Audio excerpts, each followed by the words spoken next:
Listo, ya estamos grabando, adelante. Entonces, personajes en los que pensamos que ya no hay prácticamente nada que decir, resulta que hay muchísimo más de lo que nos imaginamos, muchísimo. Y eso es de los famosos. Euler simplemente publicó más de 800 trabajos publicados, ¿eh? Más lo que quedó en correspondencia y todo lo de cartas. No, simplemente publicado más de 800. Imagínense la cantidad de cosas que hay aún por estudiar. Pero no vamos a hablar aquí prácticamente de los personajes más famosos. Ahorita ya voy a entrar a cuatro personajes en particular. Cuatro. Cuatro, el por qué es importante regresar a las obras del pasado. Cuatro personajes. León Battista Alberti, Edward Waring, un mexicano. Decidí, dije, va un mexicano. Manuel María Contreras, de lo cual estoy convencido, que debe, no nada más por nacionalismo, no, dije, sí, sí, sí, porque me gusta su obra. Manuel María Contreras y Giuseppe Rinaldis. Vámonos, ¿cómo vamos? ¿Por qué es importante Alberti, según yo? ¿Y por qué regresar a la obra? ¿Por qué? ¿Quién fue Alberti? León Battista Alberti fue un personaje, pues miren, un personaje que era considerado un hombre del Renacimiento, decían también, así tipo Da Vinci.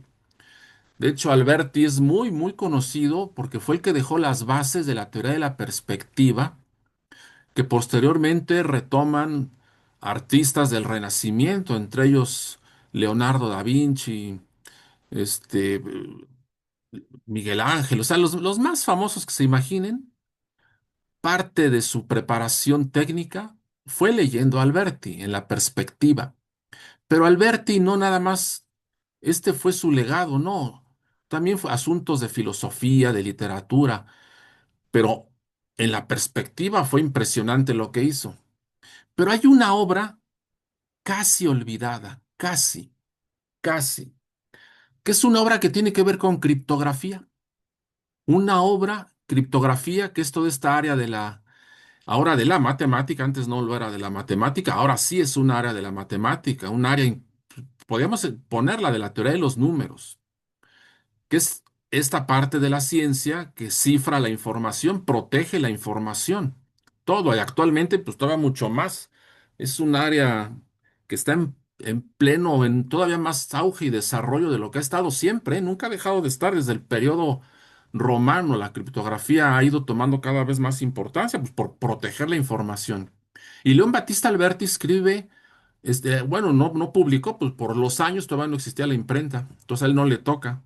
De hecho, lo que están viendo aquí es una obra de 1568, donde se publica, se imprime por primera vez su obra de criptografía, que fue en un sistema polialfabético. Polialfabético. En la Universidad Nacional, en la Facultad de Ciencias, publicamos hace algunos años, junto con mi querido amigo Rafael, publicamos este libro.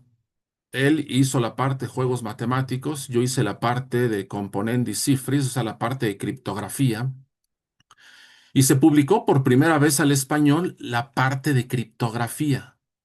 Esta parte, por primera vez, la obra la pueden comprar, y por primera vez se publicó al español. De hecho, apenas se ha publicado una versión al italiano y una versión al inglés. O sea, nada más hay tres ediciones en el mundo actualmente, y esta es una de las tres.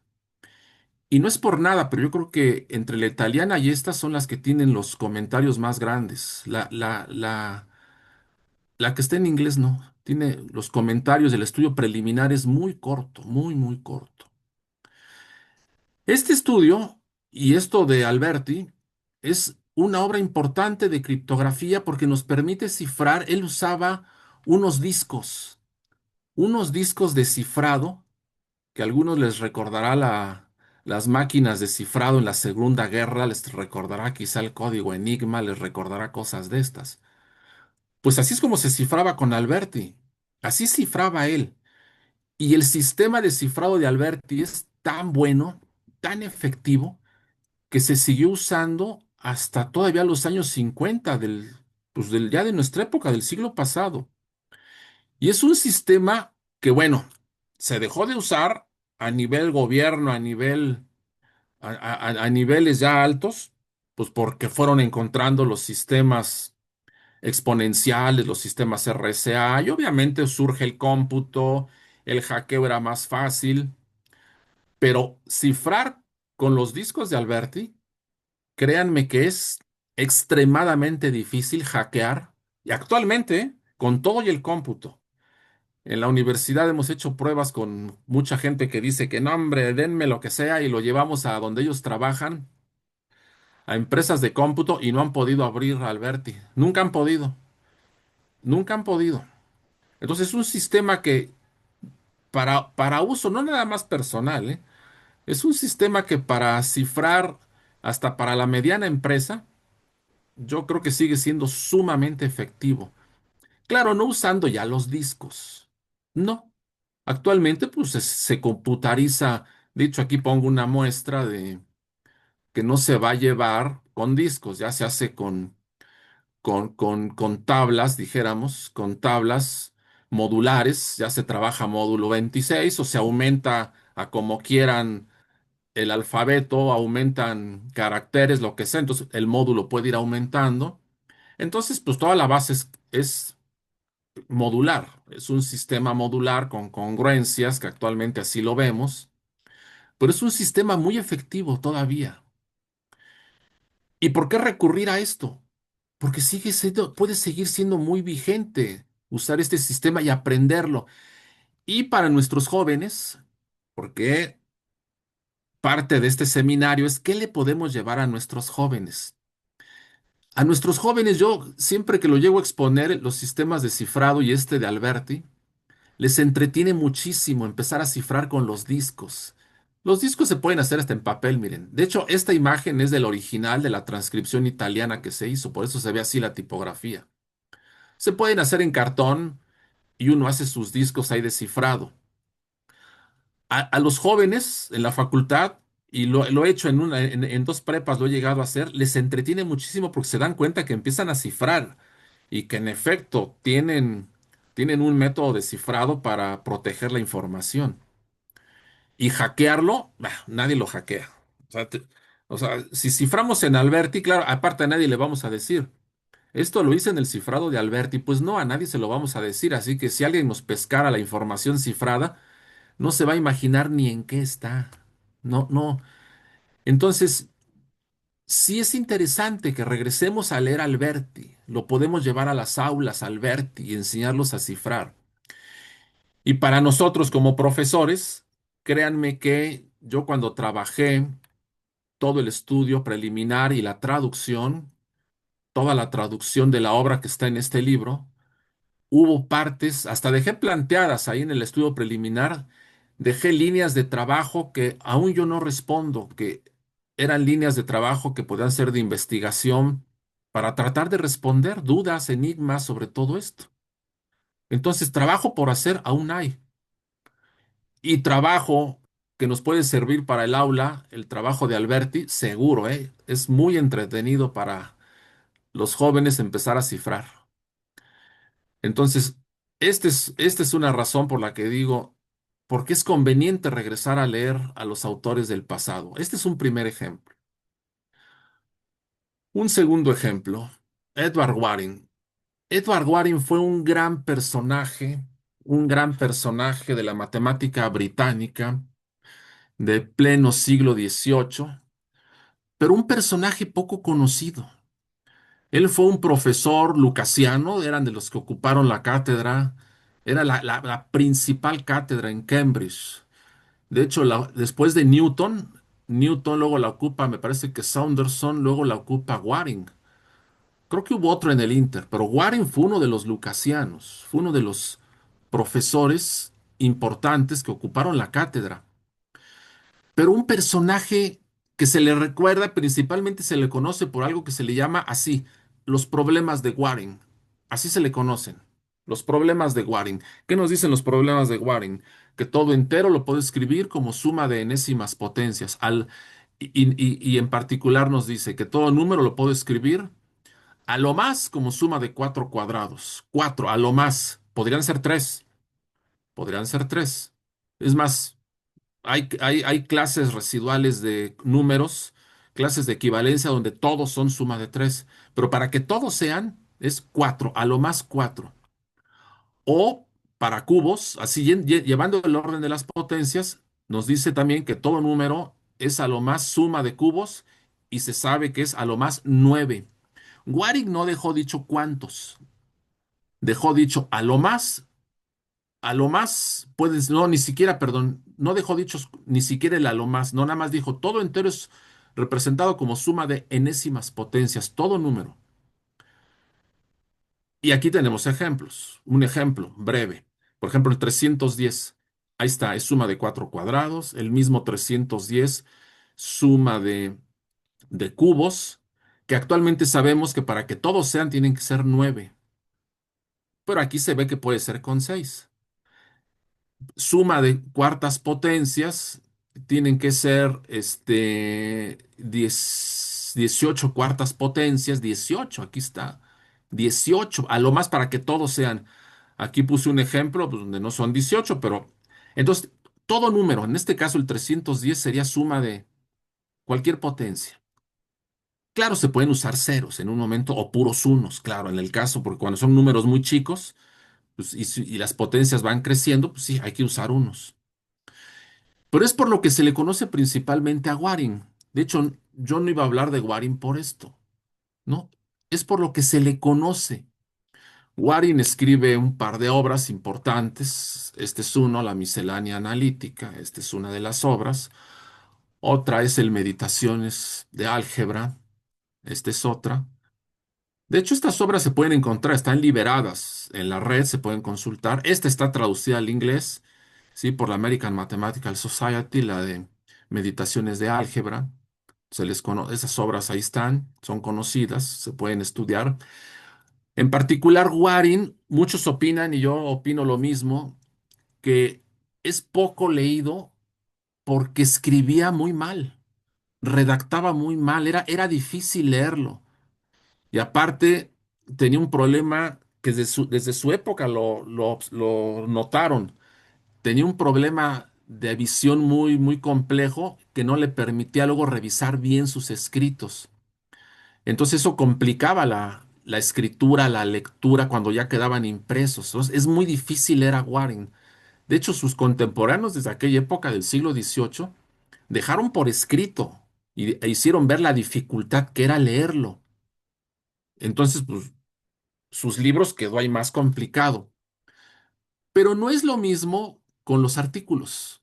De hecho, quedaron más de 15 artículos publicados en los Philosophical Transactions de la Royal Society. Es decir, son como memorias, como pequeños, ya como artículos, ya más cortos artículos. Son los Philosophical Transactions. Esta publicación es la publicación prácticamente la más antigua publicación ya especializada en ciencia que existe. Se empezó a publicar desde el siglo XVII. Aquí publicaron Newton, publicaron los más grandes, han publicado aquí en los Philosophical Transactions. Y aquí publicó Waring, publicó poco más de 15, creo que son 15, 17 artículos, pero de los cuales hasta la fecha prácticamente no se conoce mucho. Los temas son sobre raíces, sobre interpolación, sobre geometría de secciones cónicas, sobre asuntos de dinámica, o sea, de física. Son temas ya más avanzados en la matemática, pero prácticamente no se conoce mucho de ellos. En la facultad hemos trabajado algunos de los artículos. De hecho, en la facultad, dos de nuestros alumnos se recibieron analizando artículos de Waring y haciendo los estudios y extendiendo las ideas de Waring, primero demostrando lo que no dejó, porque dejó pendiente un montón de cosas. Hemos trabajado estos dos artículos, este de algunas propiedades de la suma de divisores y este sobre problemas concernientes a la interpolación. Este primer artículo, el de divisores, me encanta porque tiene que ver con un asunto de funciones generadoras. Es muy bello artículo. Están liberados, los artículos se pueden consultar todos los artículos. Actualmente, pero apenas se pueden consultar, yo creo como de 12 años para acá. Antes ni siquiera se conocía bien. Ahora, gracias a al acceso libre y que se ha digitalizado mucho en las grandes bibliotecas es que se conocen, pero todavía hasta entrado ya el siglo, este siglo, el siglo XXI, no se conocía bien ni cuántos eran. Eso es importantísimo decirlo, ni eso se conocía bien de los artículos de Waring. Y por lo mismo, hay muchísimo que decir de los artículos. Estos estos están en inglés, algunos están en latín, pero actualmente ya no es tan difícil traducir. Déjenme presentarles este artículo. Este, el de, aquí puse la traducción, algunas propiedades nuevas sobre secciones cónicas. Este artículo yo lo he tenido ahí entre todos los artículos de él, los tengo ahí todos, se pueden bajar y actualmente. Pero este artículo en particular siempre he tenido ganas de poder decir ya algo más, pero entre el tiempo y que no me ha llegado la inspiración, no he podido todavía llegar a algo concreto. Pero les comento lo que dice el artículo. Se los comento porque este es un ejemplo de lo mucho que hay que decir de Waring. Nos dice, ahorita muestro la figura, dice, si alrededor de la elipse tal, se describieran dos polígonos tal y tal, ahorita vamos a la figura, que tienen el mismo número de lados y cuyos lados en los puntos de contacto respectivos tal y tal, si se dividen en dos partes iguales, es decir, todo esto, se llega a una relación de esos lados como suma de cuadrados. Es decir, nos está diciendo, aunque aquí se ve medio circular el asunto, no, porque nos está diciendo, tengamos una elipse. En esa elipse vamos a circunscribir polígonos, dos polígonos iguales. Por eso es que se ven así, se ven aquí como pues dos, como si fuera un tipo de engrane, ¿no? Dice, vamos a circunscribir. Déjenme cambiar de color. Vamos a circunscribir, aunque se ve medio circular, pero pues nos dice que es una elipse. Entonces alrededor de la elipse vamos a trazar polígonos, polígonos. Y es cuando nos empieza a decir, ahí se ven las letras y cuando nos dice, alrededor de la elipse tal y tal y tal y tal, ¿sí? Y a partir de esos puntos se describen dos polígonos. Va con las minúsculas A, B, C, P, Q, R, A, B, C, las minúsculas. Primero va con las minúsculas, A, B, C, es decir, A, B, C. Ahí empieza con uno de los polígonos. Y luego el P, el P, Q, R. Entonces ahí se ve cómo van. Y luego dice que va a empezar a haber puntos medios entre ellos que van a ser estos otros puntos que va a empezar a marcar aquí. Todo esto. Es decir, va a empezar a proponer una relación de esos dos polígonos que circunscriben la elipse, esos dos polígonos iguales, dice él, ¿sí? Con la misma cantidad de lados. Y luego es cuando ya nos dice que va a encontrar una relación de suma de cuadrados de los lados. Eso es lo que nos dice. Sumas de cuadrados. Va a empezar a tomar puntos medios A, B con las mayúsculas minúsculas. Es decir, aquí está, ¿no? El A en esta parte. Déjenme borrar. Uy, ¿qué hice aquí? Está, bueno, aquí está empieza el A y ahí va a ser un cuadrado. Va a ser así cuando dice van a ser iguales el A con el BB, con estos, B con B. Y es cuando propone que tiene que haber una relación de igualdad, pero como suma de cuadrados. Si fuera un círculo, diría uno, ay, pues como que es más manejable, pero es una elipse, no es tan fácil. Y luego nos dice abajo, ahora vamos a trazar las líneas.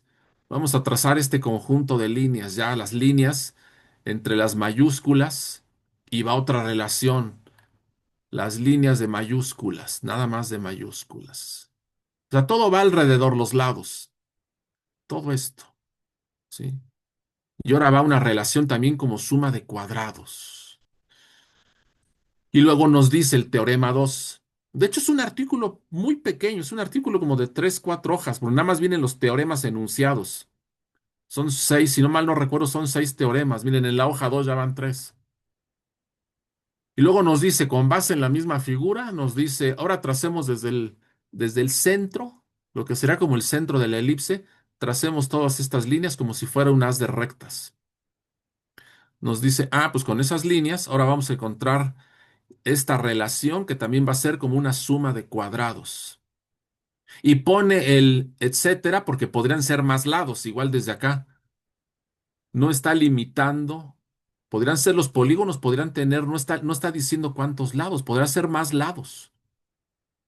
Por eso es que aquí extiende las sumas. Pues hasta la fecha no he demostrado esto todavía. Bueno, Waring no lo demostró.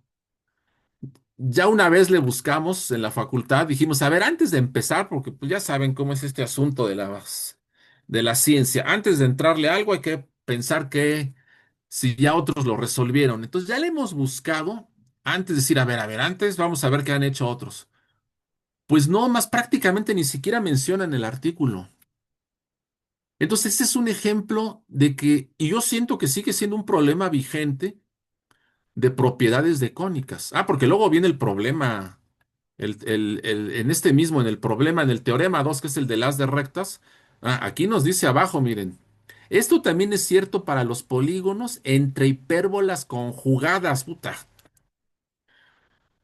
Como dirían las mamás, válgame Dios, si todavía no puedo con el de la elipse, ahora me pone el de las hipérbolas conjugadas. Pero esto me da ánimos porque digo, hay cosas muy interesantes. Es un texto histórico, un autor casi olvidado de no ser más allá de lo que dije antes, de los problemas de Waring, es un problema, bueno, los artículos son casi, casi están ahí en el letargo esperando, pero a la vez hay matemática por trabajar actual, la hay aquí, la hay. Entonces, la pregunta, ¿por qué regresar a los autores del pasado? ¿Por qué regresar a los textos del pasado? Pues porque hay todavía matemática, hay matemática por trabajar, matemática vigente, matemática que está pendiente de que sigamos abordándola, aprendiendo. Vámonos a otro caso. Vámonos a otro caso. El personaje mexicano. Viene nuestro personaje mexicano. Pero diremos, ¿por qué empiezo con Teodosio de Trípoli? Me voy a ir rápido ahorita.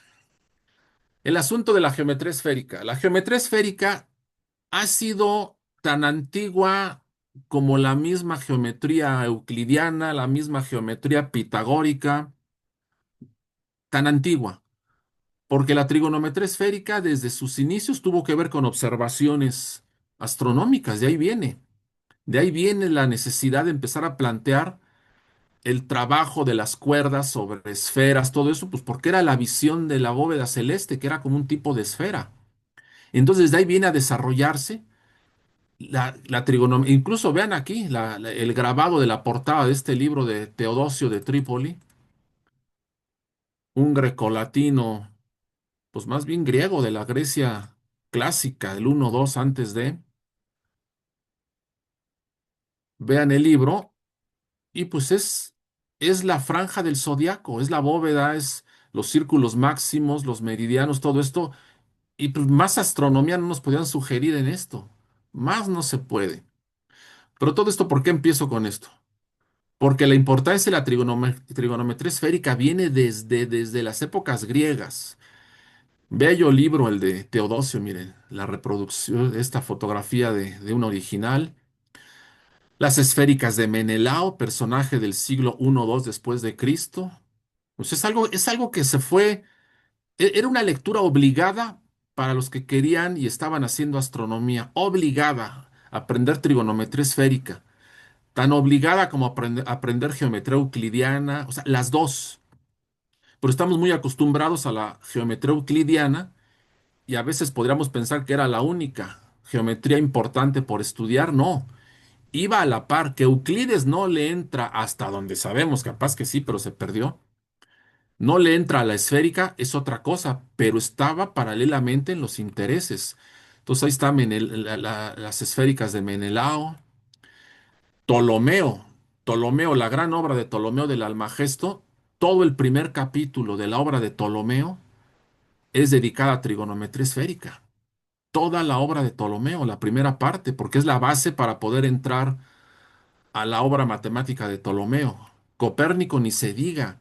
Entre la obra copernicana y la obra de Ptolomeo podrán ser totalmente opuestas. Una es geocéntrica, la otra es heliocéntrica, pero las dos tienen en común el capítulo de inicio, que es trigonometría esférica. Ambas obras. Esta es una traducción al español muy buena que existe, se puede conseguir. Del Almagesto no existe al español, existen versiones al inglés bastante buenas. Del de revoluciones de Copérnico, de Revolutionibus, sí existe el de las revoluciones, sí existe al español y no es difícil conseguirlo, nada difícil. Entonces tienen en común ese capítulo, el capítulo de inicio. Tan es importante la trigonometría esférica que pues se tiene que estudiar para todo lo que es la geodesia, toda la aeronáutica, ¿sí? Toda la cuestión aeronáutica, marítima. Hay que saber trigonometría esférica, a fuerza, todo. Pero resulta que prácticamente no se estudia. Yo no me explico por qué no se escriben casi libros, no se estudia formalmente. Claro, se estudia, pues, los que se van a dedicar a cosas de estas, claro que se tiene que estudiar.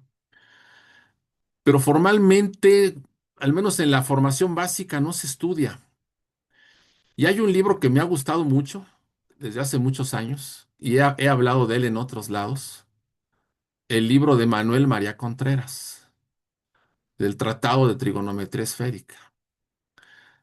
Y fíjense esta parte que agrandé aquí, que es esto que está aquí, es el Tratado de Trigonometría Esférica adaptado como texto de la Escuela Nacional Preparatoria y escrito por Manuel María Contreras. México, ahí está, libro mexicano, 1897. Es un libro que me encanta a mí este libro. Porque aparte es vigente, se pone a leerlo y resulta que uno puede aprender trigonometría esférica en este libro de hace más de 100 años. Autor prácticamente olvidado, Manuel María Contreras, prácticamente olvidado. Pues un personaje del Porfiriato, un personaje vinculado a Gabino Barreda, a Covarrubias, en fin, un personaje, en su momento fue un personaje de primera línea en la educación de la última mitad del 19.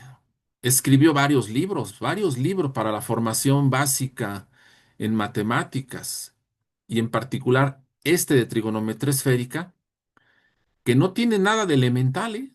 Nada. Es un libro que bien lo podríamos usar como libro de inicio obligado en la facultad. Bien lo podríamos usar. Aquí está, es un libro trigonometría esférica. Aquí está el índice.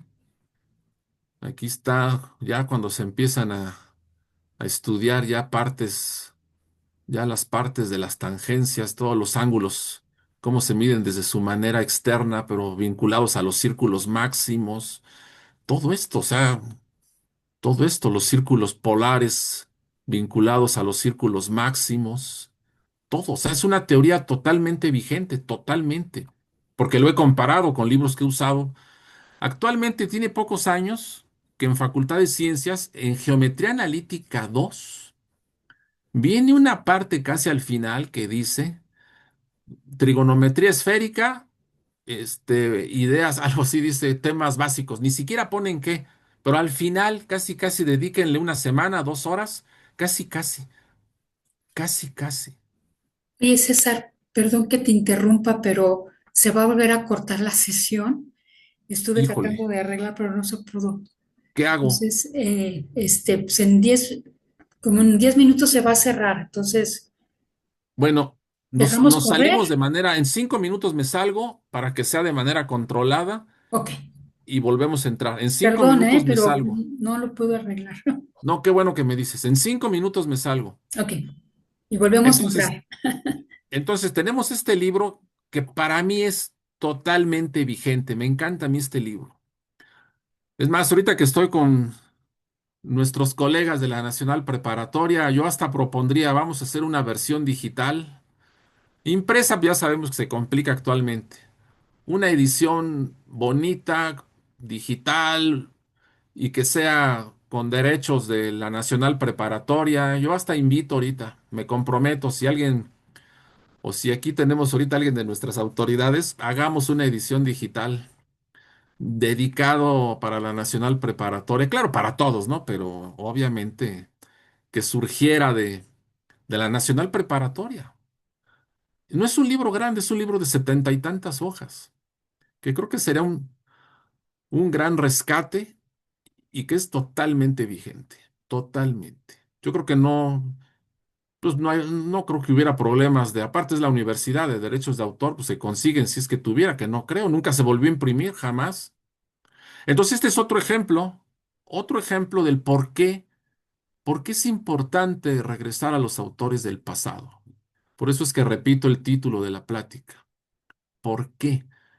Pues porque es vigente y necesario. Y todavía con trigonometría esférica, a menos que se me escape, pero yo no recuerdo ya en las épocas actuales o los últimos, no sé, décadas, no recuerdo un texto mexicano y tampoco hay grandes cosas latinas ni nada, ni en inglés hay algunas cosas, sí, pero, pero no se ha hecho gran cosa, ¿eh? No se ha hecho, México no ha hecho prácticamente ya nada en estos temas. Entonces, yo hasta creo, rescatemos a Contreras en este texto. Sería interesante, muy interesante. Bueno, antes de entrar a nuestro último autor, pues entonces salgámonos y volvemos a entrar. ¿Sí? Una disculpa, pero sí. Ok. Bueno, Entonces, nos salimos de manera controlada entonces. ok. Cierro y ahorita nos volvemos a ver. Una disculpa. Sí.